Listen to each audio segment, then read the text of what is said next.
Passaram-se mais de 5 meses quando eu publiquei esse vídeo aqui sobre a 8ª emissão do MXRF e adivinhem, vem a 9ª emissão por aí. E eu poderia até repetir a thumb desse vídeo, porque parece que a gestora não está muito preocupada com os cotistas, é a visão que eu tenho e a visão de grande parte dos analistas que cobrem esse fundo, analistas sérios, tá pessoal, que cobrem esse fundo. As taxas são absurdas. Vocês vão ver nesse vídeo que eu vou analisar o prospecto e vou trazer alguns pontos da minha opinião. Então, bora pro vídeo.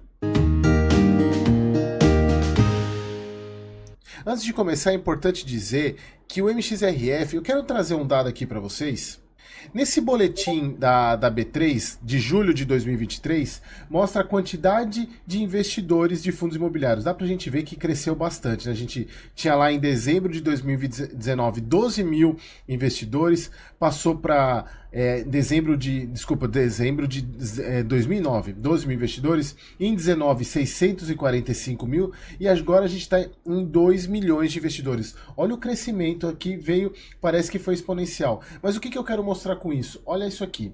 A quantidade de cotistas do MXRF, ou seja, a cada 2 investidores de fundos imobiliários, pelo menos um deles investe no MXRF. Então, por isso da importância desse fundo para o mercado, e esse fundo deveria ser o exemplo nos movimentos os movimentos que ele faz, os movimentos até para servir de exemplo para os outros, e porque ele é o fundo com o maior número de cotistas. Então ele representa muito dessa indústria de investimentos, só que, como eu falei para vocês, parece que a gestora não está muito preocupada com isso. Então eu tenho certeza que você que está assistindo aqui ou é cotista, ou se não for, já teve vontade de ser, porque grande parte das pessoas investem exatamente nesse fundo por causa disso daqui, desse preço, porque ele sempre foi base 10. É um fundo que é o representante dessa categoria de base 10. Então muitas pessoas investem no MXRF por causa do preço e não estão preocupadas em analisar o fundo. Inclusive, eu até fiz um vídeo,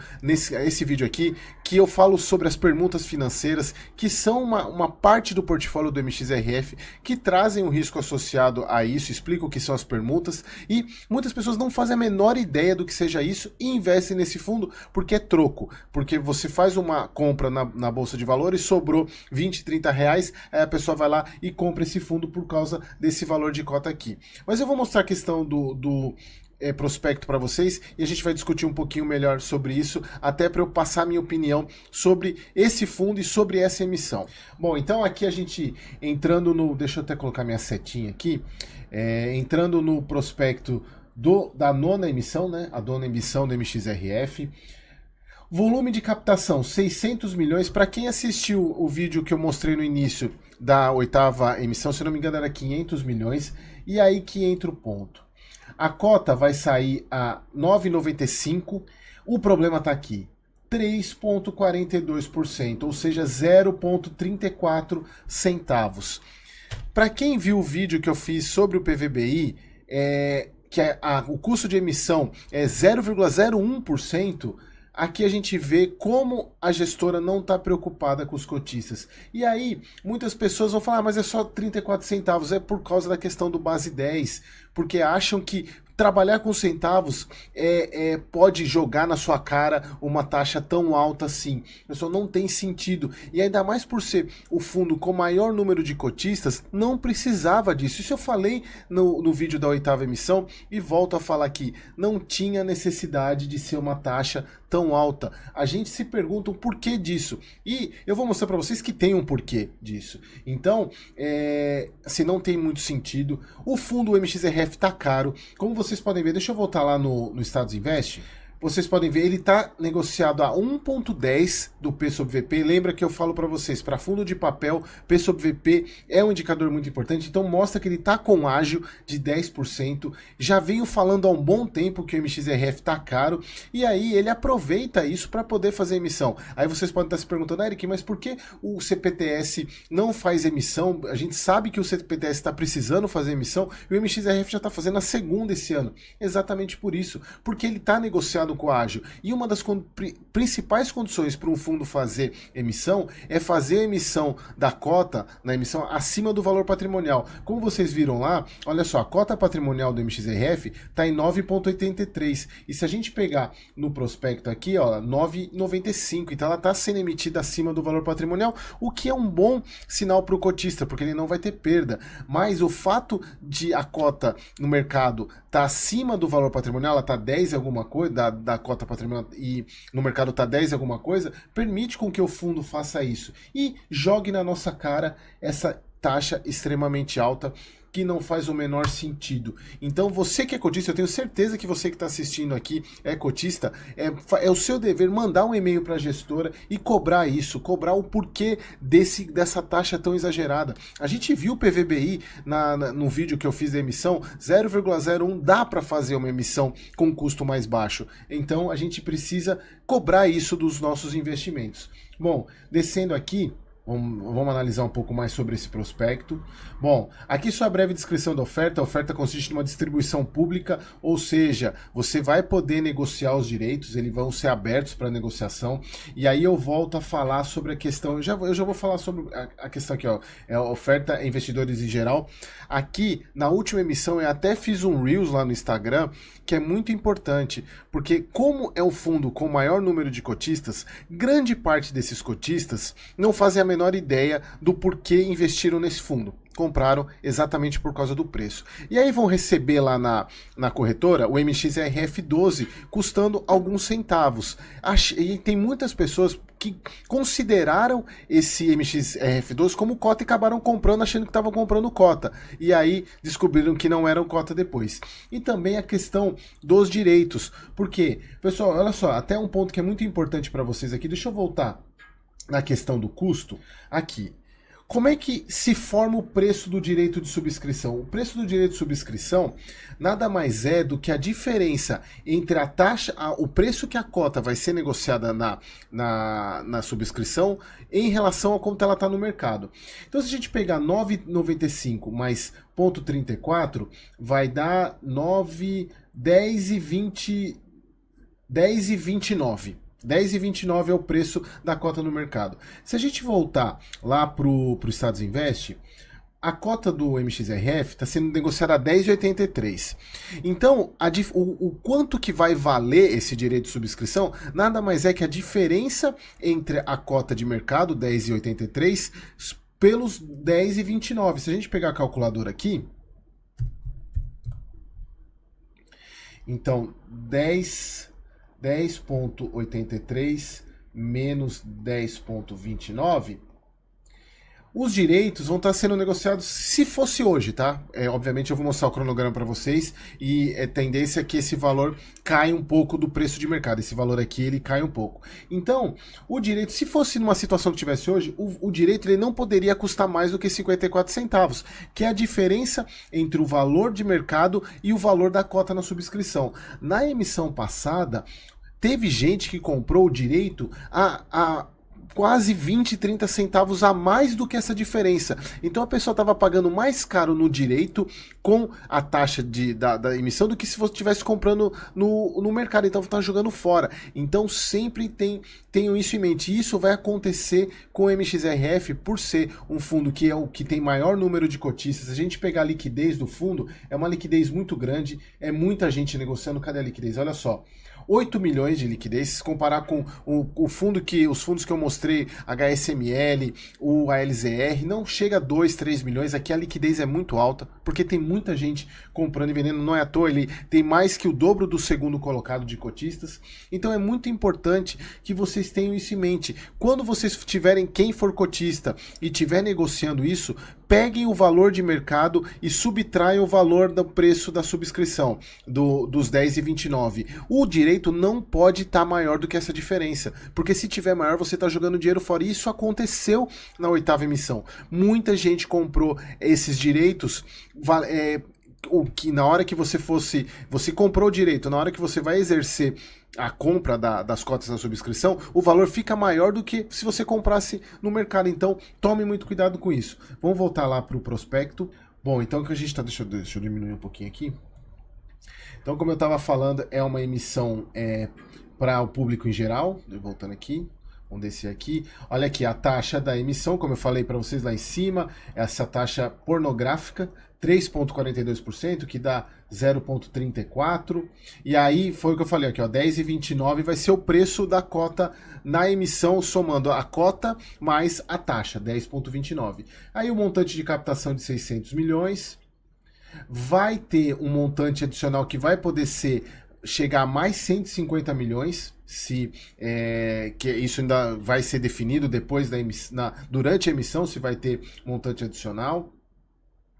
Aqui, pessoal, tem um ponto que é muito importante e que vale a pena vocês observarem. Eu estava observando a carteira do MXRF, eu sou cotista do MXRF, faz muito tempo que eu não compro, exatamente por causa desses movimentos que a gestora faz. Mas só que o meu preço de compra foi tão barato que tá valendo a pena manter, porque o retorno que eu tenho com o MXRF é muito bom. Mas faz muito tempo que eu não compro, porque faz muito tempo que o MXRF tá caro. Mas um ponto que agora começou a me preocupar um pouco é a questão do pipeline das taxas que o fundo está querendo, os CRIs que o fundo está querendo comprar. O MXRF, ele, pelo fato das permutas financeiras, trazem uma característica de um pouco mais de risco para o fundo, passando por uma questão de mid-risk, ele deixa de ser high-grade, lembra da classificação, é high-grade, mid-risk e high yield, né? A gente tem o baixo risco aqui, o médio risco e o alto risco em relação, e isso a gente pode ver em relação ao que ele paga. O high-grade, que é o low risk, que é o baixo risco, é o que paga menos, mas é o que tem mais segurança. O mid-risk está no meio, paga um pouquinho mais do que o low risk ou high grade, só que ele tem um pouquinho mais de risco. E os high yield são aqueles fundos que têm muito mais risco, mas também pagam muito mais dividendo. E a gente viu o que aconteceu com grande parte dos fundos high yield. Então, as permutas financeiras, elas trazem risco para o fundo, puxando ele um pouco mais para a questão de mid-risk. Só que durante isso até foi uma política do próprio fundo, ele começou a baixar a quantidade de permutas financeiras, trazendo o portfólio do MXRF para mais high grade, o que é bacana, porque se torna um fundo um pouco mais seguro, com menos chance de calote. Só que o que me chamou muita atenção foi esse pipeline aqui, IPCA mais 14, IPCA mais 10. A gente vê IPCA mais 14 lá no DEVA, a gente vê lá no HCTR IPCA mais 14, IPCA mais 11. Então, isso me chamou muita atenção, porque eu tenho lá um gráfico como que vai ficar após a emissão, porque vai elevar a taxa média do fundo para quase um mid-risk. Eu até chegaria a dizer que após a emissão, se ele vier a comprar todos esses CRIs aqui, vai passar para mid-risk. Então é muito importante vocês, investidores, terem isso em mente, e o fundo precisa comunicar isso também, que é um ponto que é falha, que tem as permutas financeiras também, que é padrão, esse NCC mais 12, isso aqui tá normal, isso não muda nada. Então, pessoal, isso é muito importante vocês terem em mente. Esse pipeline aqui me deixou um pouco preocupado, porque tá elevando o risco do fundo mais do que ele já tem. Então, ele precisa dar retorno para isso, por isso que eu continuo não investindo no fundo e já vou dizendo, não vou participar dessa emissão por causa desse custo absurdo. Bom, a parte de fatores de risco não tem interesse, vamos descer um pouco mais para baixo aqui, que tem alguns pontos que são muito interessantes. Aqui o cronograma, obviamente. Então, a data base, ou a datacom, que é aquela data, quem é cotista, a partir do dia 28, é a data base. Então vocês estão vendo esse vídeo na segunda, dia 27. É porque eu estou gravando esse vídeo no fim de semana, dia 27. Então amanhã você é a data base, ou seja, o dia que vai identificar quem tem os direitos vai ser amanhã. Então é a data com, dia 28. No dia 30 começa o exercício e a negociação. Então, a partir do dia 28 você pode confirmar se você vai querer participar com os direitos que você recebeu e negociar os seus direitos. Se você vai querer vender, se você vai querer comprar mais. No dia 8 de dezembro encerra o período de negociação dos direitos. E no dia 12, encerra o período de exercício. Por que que tem essa diferença do 8 para o 12? Porque você pode ter comprado mais direitos para poder aumentar a sua base que você vai querer exercer. Então tem essa diferença de prazo aqui, porque aqui encerra a negociação no dia 8 e no dia 12 que começa que é o dia de encerramento do período de exercício. E aí no dia 13 tem a liquidação, ou seja, é o dia que você precisa ter o dinheiro na conta, que é basicamente, você vai pegar, eu tenho 100 direitos que eu vou exercer, então eu preciso ter, como é 10,29, 100 vezes 10,29 é o dinheiro que você vai ter na conta. Aí depois tem as datas para sobras, montante adicional e o encerramento da oferta, aqui no caso, se houver, né, sobras, que provavelmente vai ter, e montante adicional. Então, atentem-se a essas datas se você quiser participar, ou se você é cotista e não quiser participar, não deixe de vender os seus direitos para você não, pelo menos você ter um dinheiro aí se você quiser. Não tem sentido você, já que tem a possibilidade de vender, você pode vender e fazer um dinheirinho aí. Aqui outro ponto importante, o direito de preferência. O fundo ele vai aumentar o patrimônio dele em 23%, o fator é 0,23. Então se você tiver 100 cotas, você vai receber 23 direitos. É simples assim, é 23%. Então a cada 100 cotas, você recebe 23 direitos.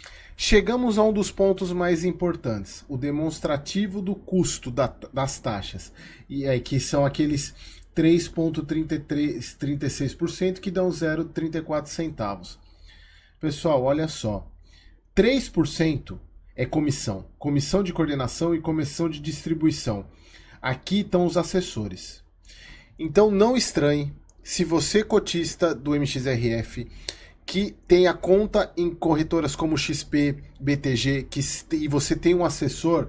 Se ele não for um assessor que trabalha com FII fixo, como o Wallace, que eu sempre falo para vocês, que é aquele que trabalha em porcentagem do seu patrimônio e não por comissão, você vai receber uma ligaçãozinha dele falando: apareceu uma subscrição aqui, você quer participar? Aí se você falar: não, vamos marcar uma reunião que eu vou te mostrar a importância e como que é bom. Então não se assustem, vocês vão receber a ligaçãozinha do assessor.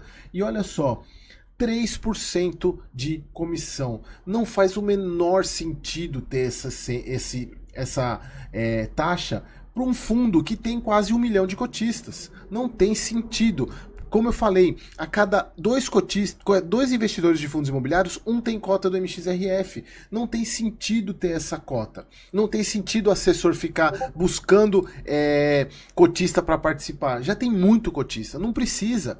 E aí, essa taxa pornográfica, como eu falei para vocês, então não estranhe. E se você recebeu uma ligação do seu assessor, deixa aqui nos comentários, fala para mim o que ele te falou, conta para ele, fala para ele o que você respondeu. Se você tem, eu tenho o meu grupo do WhatsApp, que eu deixei o link aqui, grupo sobre fundos imobiliários, entra lá no grupo e bate um papo com a gente. Tem mais de 130 pessoas lá nesse grupo e cada um conta suas histórias, a gente fala bastante sobre investimento em fundos imobiliários. Entra lá e conta pra gente o que o assessor falou, porque certamente quem é cotista do MXRF e tem contas nessas corretoras vai receber a ligaçãozinha do assessor indicando essa subscrição. Esperem e me falem quando foi essa ligação.